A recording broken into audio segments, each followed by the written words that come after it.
Tim Pansus Dewan Perwakilan Rakyat Aceh Dapil 9 menemukan 3 titik jalan Babah Road Trangun yang dibangun dengan skema multi-years sudah rusak dan membahayakan pengguna jalan.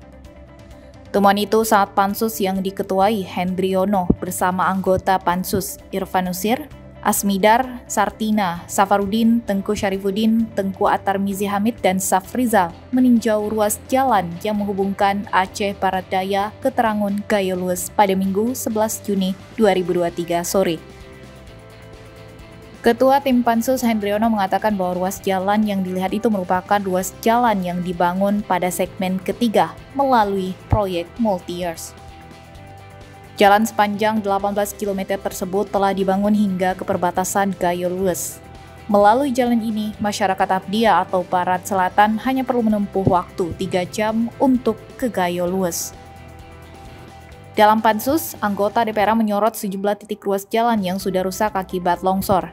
Hendri meminta kepada pelaksana untuk segera melakukan penanganan dan memperbaiki masalah tersebut.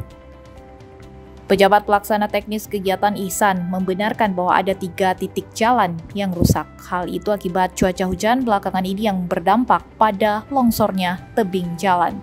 Namun demikian, pihaknya mengaku memang akan melakukan perbaikan terhadap 3 titik jalan rusak tersebut dalam tahun ini.